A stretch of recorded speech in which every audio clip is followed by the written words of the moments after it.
At the beginning of 300 CE, no one could have believed that something as deep and profound as a Greek civilization could ever be dismantled.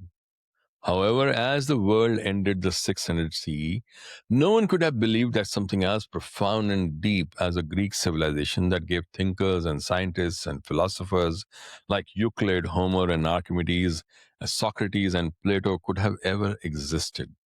The once mighty Greek civilization had been so completely dismantled by the new Christians.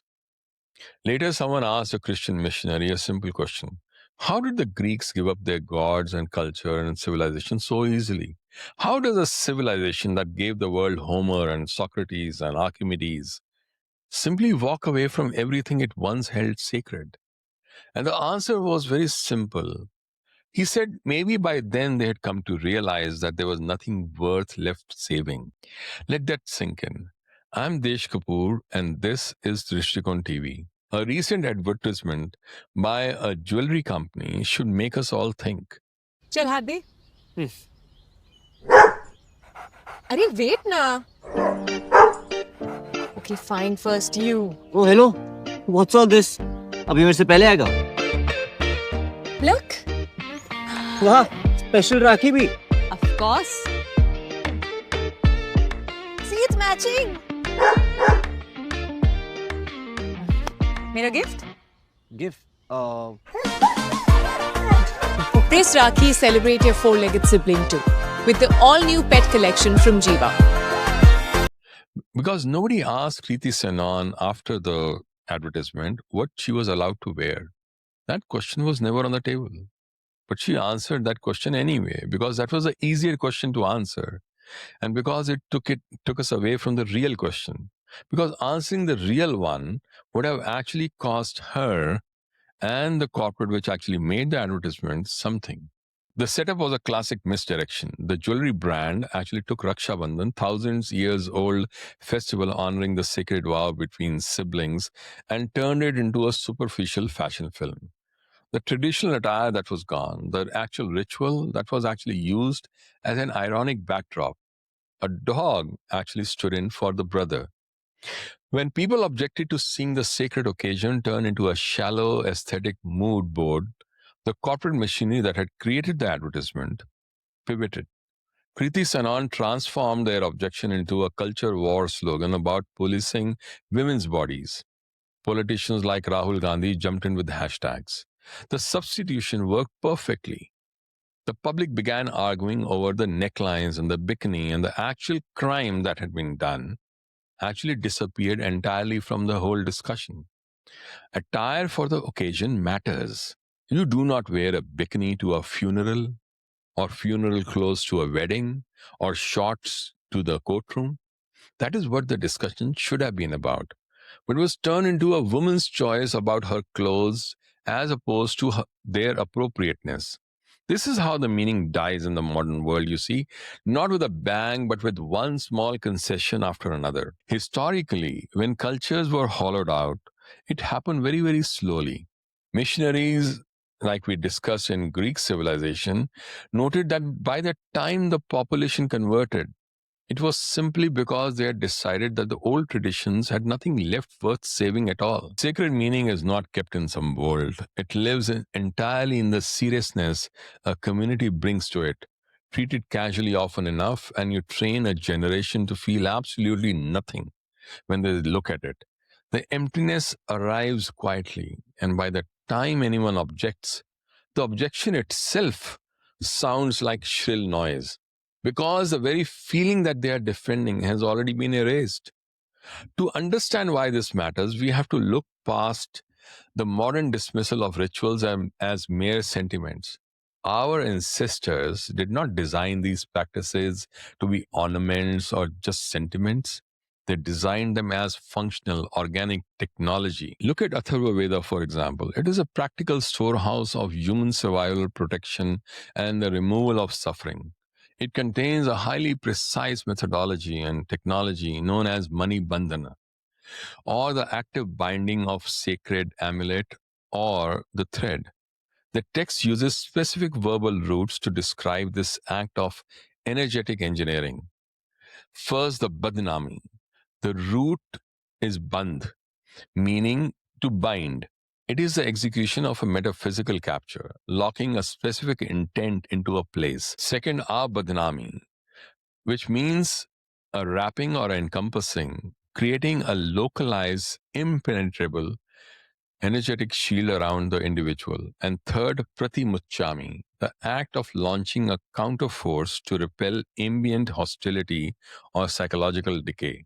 This wasn't some folklore. It was actually worked out account of how intention is generated and stored. Raw, unrefined cotton was chosen intentionally for its highly porous cellular structure, acting almost like a blank magnetic tape for a mental charge. The turmeric and vermilion it was dipped in function as the biochemical fixatives, sealing that charge so it won't dissipate into the atmosphere. That was the real intention. And when tied at the wrist, it was positioned precisely over certain nadis that we know from the yoga. The internal grid of subtle energy channels that interface with human blood circulation and biology, sealed with three distinct knots representing cosmic forces of creation, preservation, and destruction. The thread became an active circuit of sorts, carrying a focused sankalp or a mental intention from one human being straight into the energetic body of another. This intuition belongs to a universal human conviction that modern materialism has today forgotten. Across the Himalayan Buddhist world, monks spend hours chanting over cotton cords, physically breathing onto them to pass vital prana into the fiber before tying them on traveler's wrist. In Thailand, for example, the Sai Sin, a single unbroken white cotton thread, is unwound from a Buddha statue, passed through the hands of hundreds of chanting monks, and draped over an entire room, almost acting like a copper wire conducting sonic and spiritual vibrations through an entire community. Even the prayer flags you see lining the high mountain passes in Ladakh and Leh and Tibet, they operate almost on the exact same energetic principle. They are static reservoirs printed with hundreds of mantras. But instead of requiring a human pulse, they use the environment as a dynamic power grid of sorts. The wind physically rubs against the cloth, absorbs the printed frequency of intention, and then broadcasts that across the valley.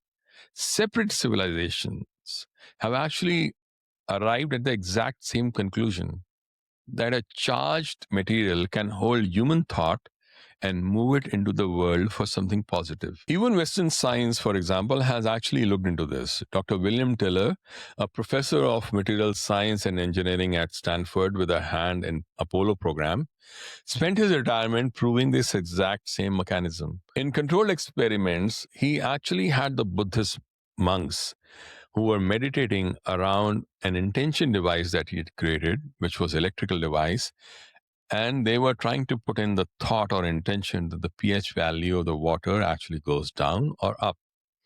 And when these devices were shipped thousands of miles away and switched on, those devices successfully altered the pH value of the water there in those laboratories. Can a single human thought physically change a room?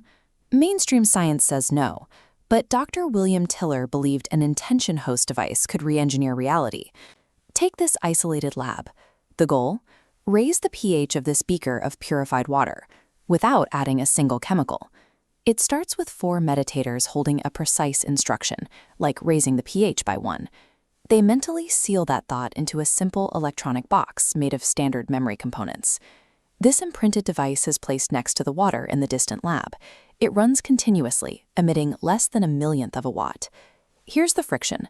The box lacks the physical power to alter water. Because it isn't targeting the water directly, it's charging the entire environment around it.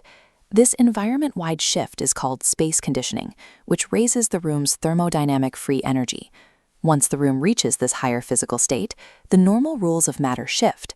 The water is forced to change its pH to match the intention. To test this at scale, researchers left a blank device near ancient Buddha relics. When activated, it absorbed their essence and spiked the room's pH by 2.5 units. And that isolated beaker of water? Its pH shifted toward the intended target, suggesting focused thought can be broadcast to physically re-engineer reality. Now think about this for a while. Something as intangible as the intention of the Buddhist monk could actually alter the tangible chemical property of water thousands of miles away. Now hold that profound metaphysical engineering against what that commercial advertisement really tried to do. A corporate brand took an object whose entire worth relies on intention, relationships, and subtle body and used it to sell metallic bracelets. They took the one thing explicitly designed to be the opposite of ornament and turned that into an ornament. That is the real desecration. And neckline, that really helped. The quiet corporate conversion of a sacred vow into a luxury accessory. But a brand alone cannot destroy a culture. You see, it requires an accomplice. And today, that accomplice is the algorithmic architecture of the internet.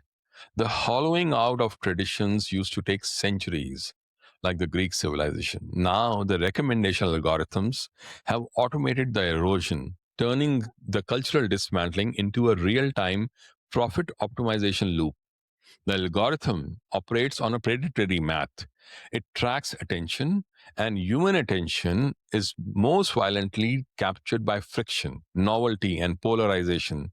When a brand flattens an ancient ritual into a superficial mood board, it causes immediate psychological friction within the community that holds that ritual sacred. To a human, that friction is cultural grief. To an algorithm, that it is a high velocity engagement data.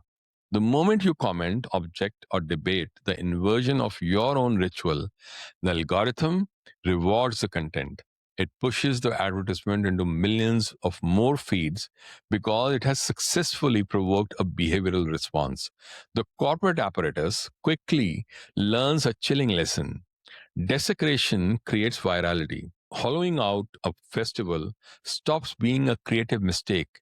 It becomes a deliberate strategy to hack the attention economy. Worse still, the algorithm blocks any deep, meaningful resolution. It deliberately collapses complex metaphysical concerns into binary cultural war talking points. It splits the audience into artificial factions, reducing a conversation about ancient technology and ancestral vows into digital theater of identity slogans. The sacred becomes a meme, the vow becomes content. We like to blame human nature for our toxic politics, but a mathematical formula called moral contagion actually dictates your timeline. Take a typical post arguing about climate change. The algorithm doesn't read the sentence for meaning. Instead, it immediately scans your vocabulary to predict how much attention the post will grab. If you use purely emotional words, like fear, the system gives you a standard audience.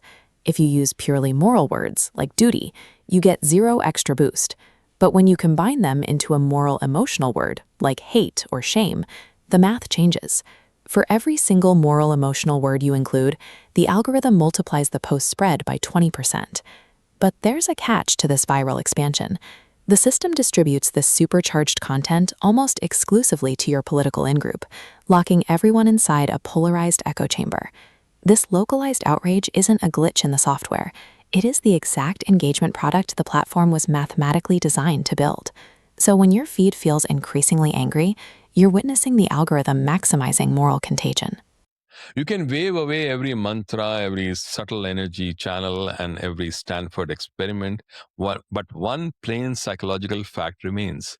A thread on your wrist is a tactile anchor you cannot ignore. Every time your eye catches it, your subconscious mind is cued to remember a promise, a ritual, and a specific person who tied it. Look at what has replaced these bonds in a modern, hyper optimized world. Relationships have been systematically downgraded into situationships. Use and discard has become the quiet operating principle of how we treat one another. A generation raised to expect that everyone leaves will build a life around that bitter expectation. A massive portion of what breaks human mental health today grows in exactly that expectation, where no one is permanently owed to anyone. Loneliness of that kind wears the mind down over decades. stable, sacred kinship is one of the few things that reliably holds human psychology together. Rituals are the technology a culture uses to say, I'm not going anywhere. And it says it out loud on a schedule, on a regular basis, and it means it. The deepest objection to this advertisement is that it took something capable of steadying a fractured life of today, something 100 generations have built and refined and balanced, and converted it into a backdrop to sell commercial wristbands.